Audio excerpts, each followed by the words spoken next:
Hey everybody, and welcome back to another Mr. Bever's Kraken Packs video. This is a little different. Today we're going to talk about my sealed pool from the pre-release, as well as the deck that I played.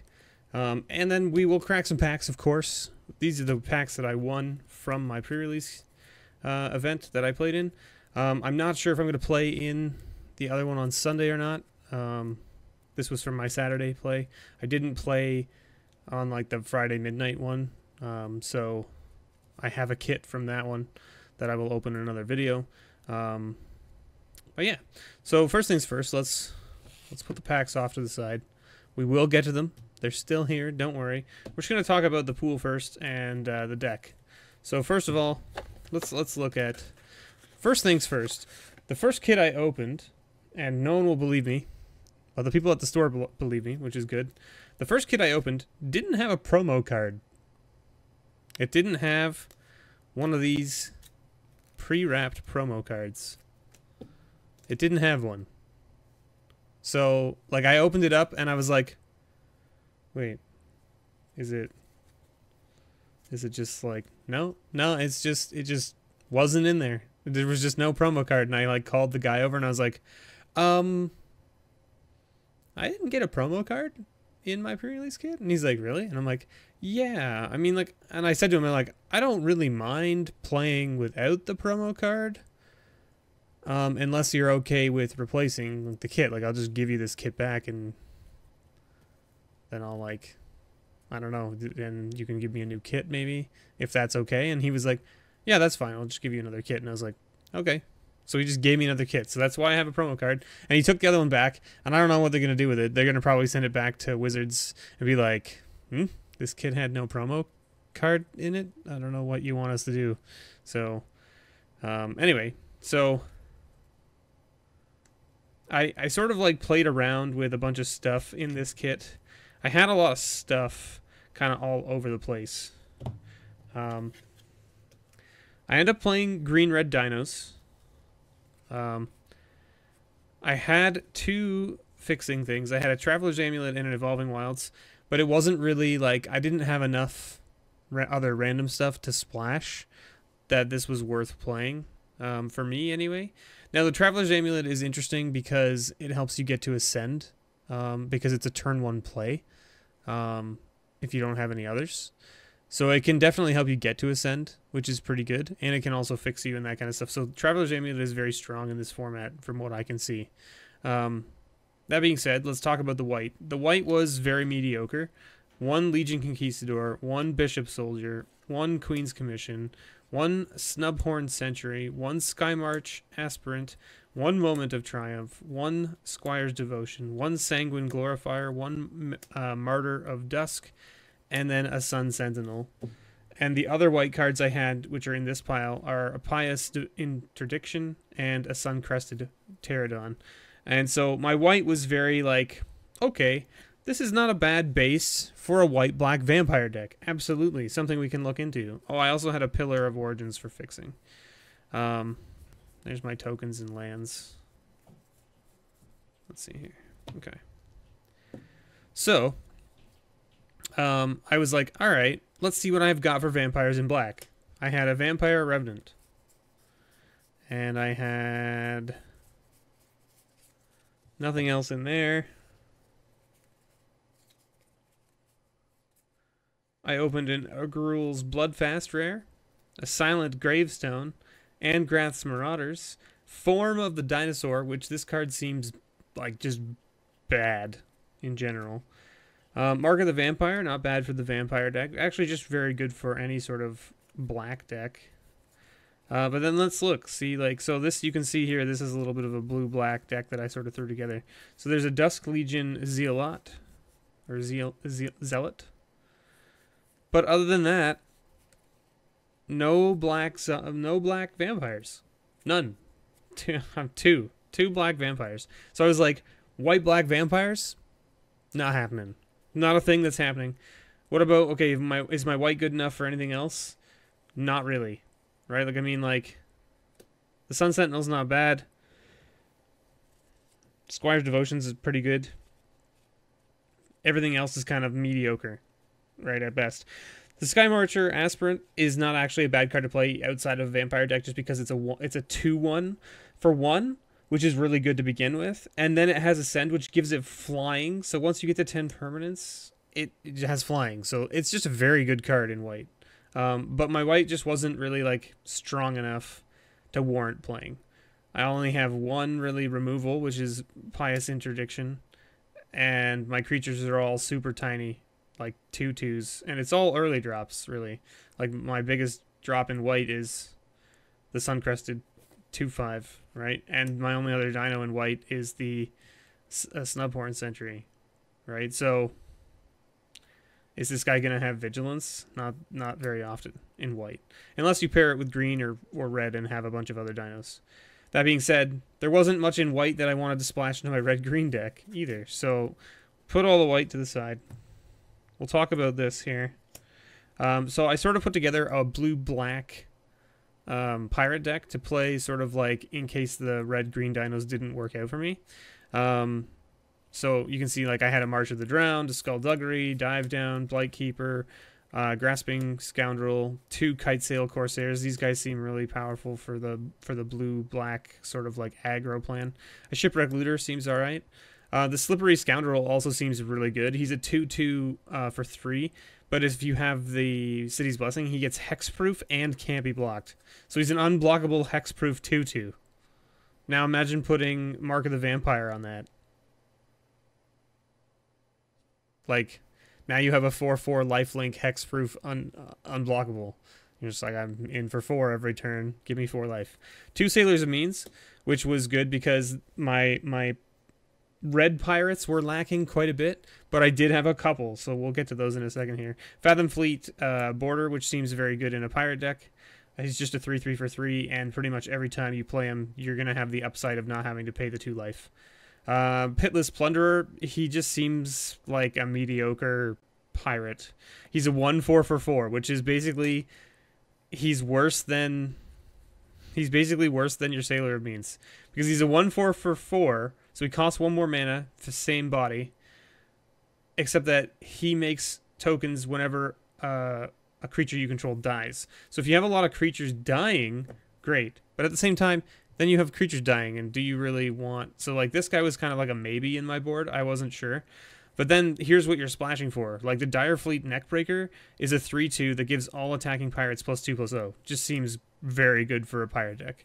Then we just had a Soul of the Rapids, which is just a 3/2 flying hexproof for 5. Seems fine. Mausoleum Harpy. I read that and I was like, this seems like a pretty decent card. It's got an Ascend, and it says, you know, if you, whenever another creature you control dies, if you have the City's Blessing, put a 1/1 counter on it. So it's just a 3/3 flyer for 5, which is already fine. And then it just gets bigger. So fine. Negate, of course, and Recover. And then, of course, I was running like the Dusk Legion Zealot and the Moment of Craving and the Mark of the Vampire, as well as the Vampire Revenant in this deck. And this is just sort of like the basic, like, this is what I was running. And then, like, see, I had like the Dire Fleet Captain, but I thought that the 2 mana 2/2 was too hard to splash the red for. And you can see like the rest of my pirates in red was like this. That's it. Just these 4. Right? So the other stuff that I was going to splash from the red was, instead of these cards, I was going to splash my removal that was in my red-green dino deck. So you can see I also had 2 Duresses, a Dark Inquiry, and then we can talk about my Merfolk. I had a bunch of Merfolk, but not really enough to like make anything out of it. Like, this was my Merfolk, and it just wasn't strong enough to play like blue-green Merfolk other things. So anyway, let's move on to the actual deck, and you'll see why I went the way I did. Oh, I should say this was also in my blue pirate deck, which is my promo card. The Warkite Marauder seems just very good. Like, this card seems very good in limited. He's a 2/1 flyer for 2 that whenever it attacks, it just makes one of your opponent's creatures into a 0/1 with no abilities. So, like, turn their flyers into 0/1s on the ground. You know, turn their big, gigantic, whatever nonsense thing into a 0/1 and murder it. Lots of ideas, lots of things. So let's just take the lands out of the deck here. I was running 16 lands, because my biggest drop was a 6 drop. Colossal Dreadmaw. Now, they also reprinted a lot of cards in this set. And I feel like the reason they reprinted a lot of cards in this set is because of like the synergies of draft. And that was pretty much it. But we'll go over it. So I ran a single copy of Knight of the Stampede. I ran a copy of Overgrown Armasaur. I opened a foil copy of Rampaging Ferocitodon. So I was like, okay. I opened 2 copies of Bombard. So let's just go take... There they are. 2 copies of Bombard. Very good removal. I had 1 copy of Sure Strike. I had 2 copies of the Sun-Collared Raptor. This guy did work. This guy did serious work. He's a 1/2 that you can pay 3 mana and trade him with anything that has 4 toughness. So I mean, like, and he's trample, so you swing and they don't really want to block him because you're just going to trample over, kill their creature. Yeah, you might lose this, but you might trample over for a bunch and they lose their guy and they take a bunch of damage in the face. Most of the time I attacked with this guy, most people didn't block. Then people started blocking because they were like, I can't keep affording to take trample damage from this guy every turn, and I went, that seems like a fair trade. I ran a copy of Shake the Foundations. This card did a lot of work for me as well. It actually blew out one of my opponents who played the Tilonani's Summoner or whatever. The 1/1 for 4 that makes X 1/1s attacking, and then if you have the City's Blessing, they stay in play. He played that card and played a 2/1 pirate on turn like 6, and so his board state was better than mine, and he was like one permanent short of having Ascend. And then I just was like, I'm just gonna play this Shake the Foundations right now on my turn and murder all those things. And he was like, oh, and I was like, yeah, they are all dead, and I'm gonna swing you crack in.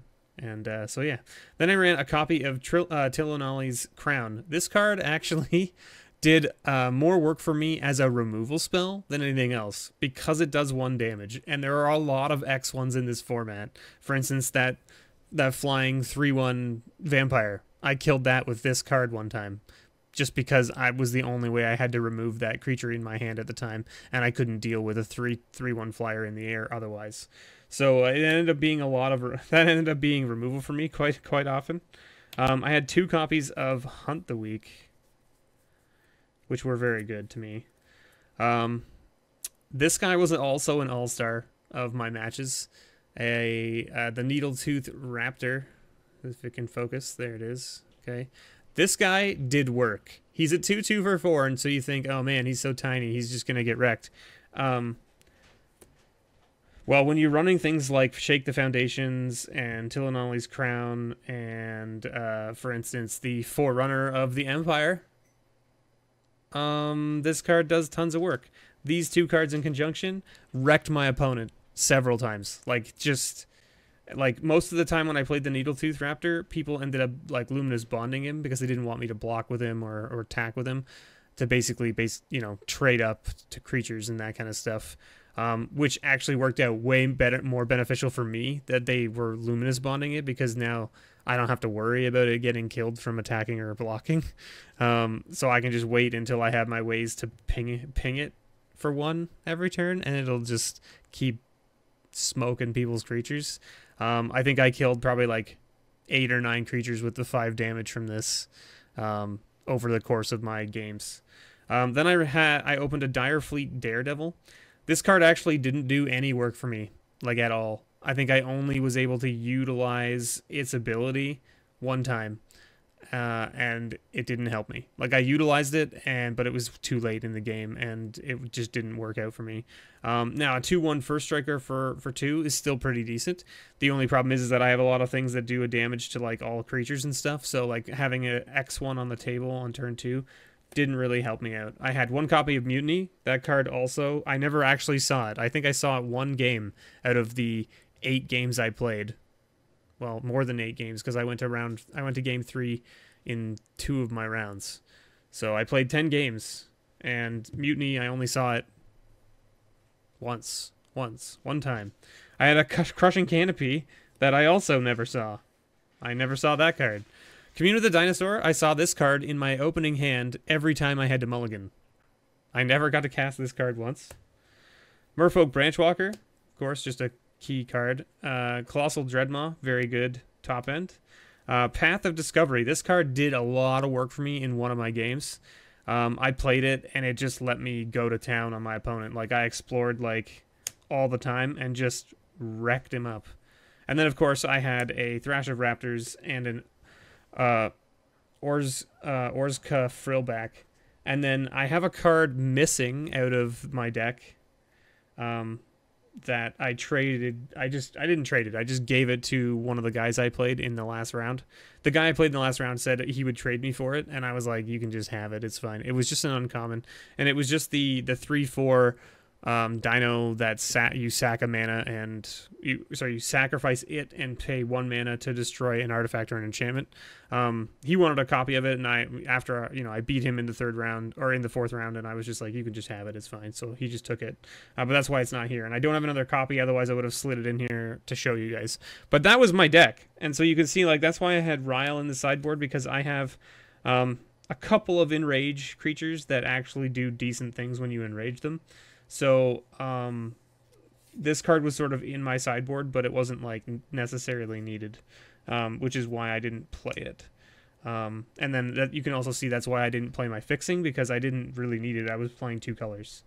But the deck did really well. The Forerunner with the Needletooth really wrecked people. Having basically 2 copies of Bombard, 2 copies of Hunt the Weak, and a Mutiny was very good.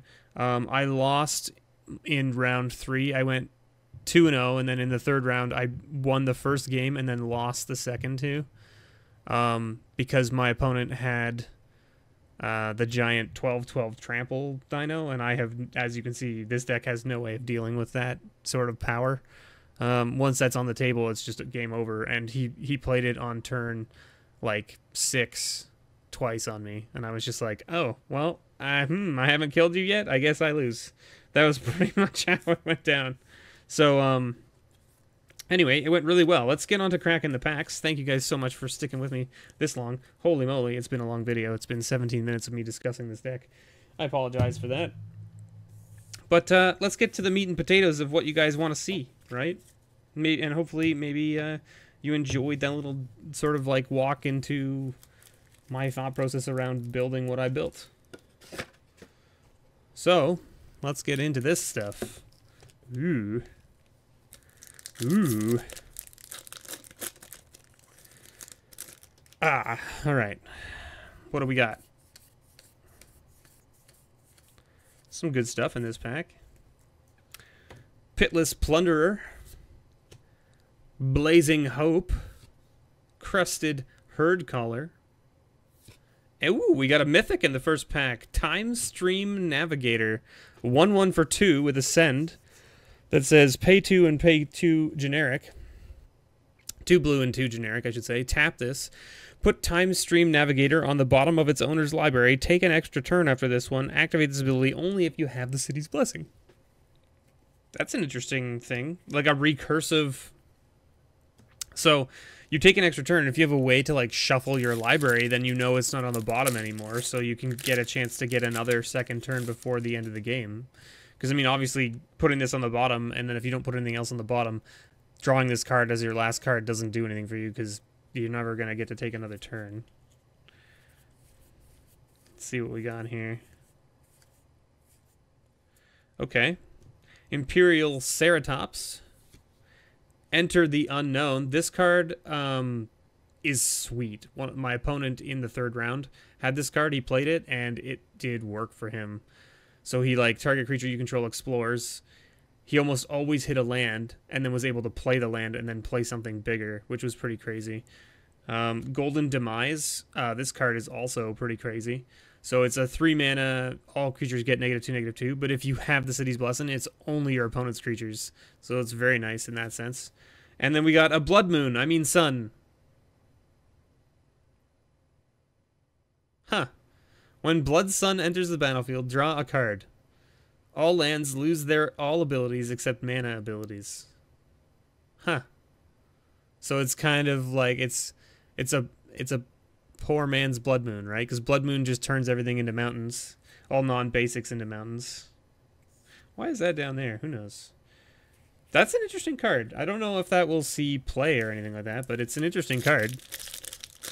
I'll definitely hang on to it, I guess.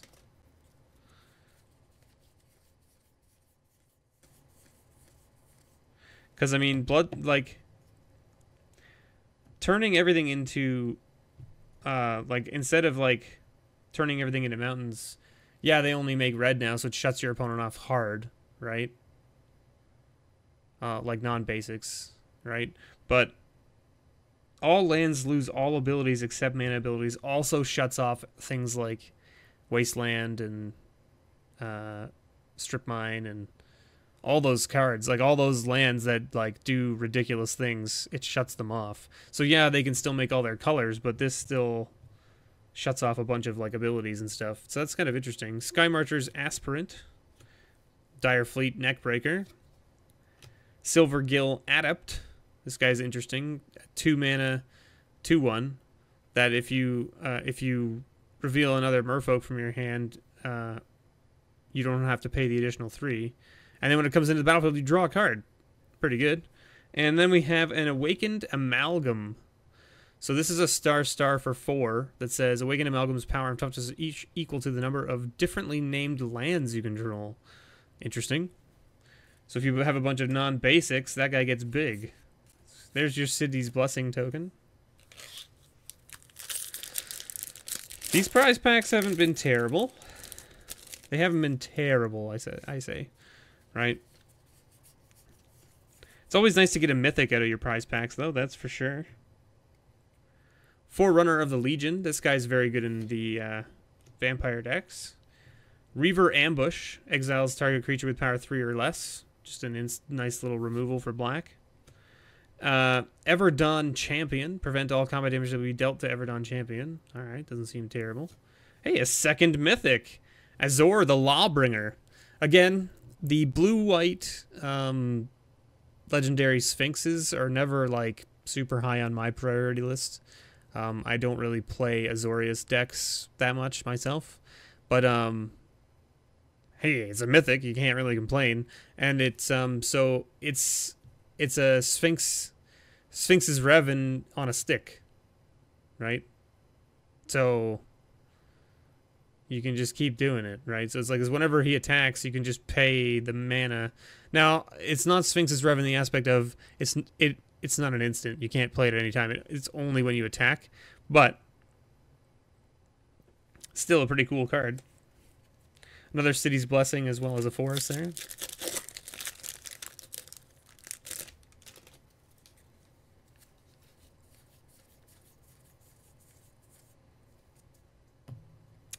We got a Riverwise Augur. This guy's really cool too. He's a 4-mana 2/2 that when he enters the battlefield, you draw 3 cards. Then you put 2 cards from your hand on top of your library. So it's Brainstorm with a body. Seems pretty good. Legion's Lieutenant. This card's really good for the vampire decks. Just very good. Another Reaver Ambush. And our rare? Ooh, the Elder Dinosaur. My opponent in round 2 played this against me. And luckily, I already had a Colossal Dreadmaw on the table and was able to hunt the weak on this the turn he played it, so that I didn't have to deal with its nonsense. Because whenever it attacks, exile the top card of each player's library, then you may cast any number of those non-land cards exiled that way without paying their mana cost. And it's each library, so he exiles the top card off mine and his and can play both as long as they're non-land cards without paying their mana cost. I was like, I can't have that happen. Ooh, we got a foil Evolving Wilds. That's very beautiful. And by beautiful, I mean beautiful and pretty. Beautiful and pretty at the same time. Very nice. That's our first foil. We haven't opened a foil out of these prize packs before that one, so it's nice to get a foil and 2 mythics. 2 mythics out of 6 packs is pretty good. Like, that is pretty good average. Our first uncommon land. One of the guys that was building his deck beside me at the pre-release was like, 2 of my uncommons were lands, and I was like, okay, You've got fixing. He's like, I want them to be cards that actually do things. And I was like, I guess. I was like, I mean, if they're in the colors that you're going to play, I mean, they're not bad from the aspect that they help fix your deck or help you splash something from something else. And he was like, I guess. And I was like, I mean, yeah, I guess. I mean, maybe you'd rather have the Traveler's Amulets in the common slot than have your uncommon slots get filled with land, but I guess. Another Golden Demise. A Siren Reaver. So it's a 3/2 for 4 with Raid. It costs 1 less to cast if you attacked. So basically it's a 3/2 for 3 if you attack this turn. Hey, we got a foil. Wait. Foil rare. What? Did we not get a regular rare? So we got a foil rare. We got the foil rare from the box, so that's kind of cool. But it's also in front of, I guess, a flip card? It must be in front of a flip card, because why would they order it this way? So we got a foil in this pack, which means we haven't got our rare yet, which means we did get an additional card, so there should still be another card. Which there is. It's in between the token and the land. Yes, okay. That's super strange. So they put the foil in the normal rare slot, and then they put the flip in the slot between, I don't know, whatever. Anyway, we got a foil Temple Altasaur, which is a 3/4 for 5. It says if a source would deal damage to another dinosaur you control, it deals all but 1 of that damage, which is nice. Oh, you prevent all but 1 of that damage, I should say. Prevent all but 1 of that damage, which is much better, because essentially, like, if this guy was going to take 6 damage, instead of taking 5, he takes 1. He takes a single damage. So he sticks around. So there you go. And our flip card is a Golden Guardian. So this card is actually much better than I thought from original perspective. I was talking about this, I think, in one of the other videos where I talked about, like, you know, I had this card and I wasn't really sure if I liked it because you pay the 2 mana and it fights something that it fights a creature you control, and then if it dies that turn, return it to the battlefield transformed, right? So not great, because if you don't have a creature yourself on the battlefield with 4 power, this will never die. And then when I was playing against my opponent, he didn't realize, but I picked up on it and I went, oh, interesting, because he played this card, and I went, huh, he has a 2/2 on the board. If I swing him with, say, my 3/5, he just jump blocks this, and then he fights his 2/2, and yeah, he loses his 2/2, but this land comes back flipped, because now he was able to trade a smaller creature, block a bigger creature of mine, and then fight and die, right? Or he can fight in response to me trying to remove this off the table to get it out of my way, so that it fights and then it dies and it comes back flipped. So, like, putting this out on the table in front of your opponent, it's actually very awkward for them, because if they try to remove it and you have 2 mana up, you can just fight with something, even if it won't kill this, because then when it dies from whatever removal they're using, it comes back flipped. And when it comes back flipped, it makes 4/4 colorless golem creatures. And my opponent actually managed to flip it on me, and I still won the game, just barely though. And the reason I won it is off the back of the ridiculous combo with the doing a damage and then dealing 5 damage. These 2 guys right here. These 2 guys let me deal with those 4/4 golems every turn. So there you have it. That's our prize pool. 2 mythics, a foil rare, and 1 flip card. And a foil Evolving Wilds. Pretty good prize packs. I'm sorry that this video was so friggin' long, just for 6 packs. But I also did a bit of a deck tech there, so I hope you guys enjoyed it. Thank you guys so much for watching. And if you did play in the pre-release, I hope you did great. And if you didn't, I hope you enjoy this set once it's released and once you get your hands on it. Thank you so much for watching, and as always, may your pulls ever be better.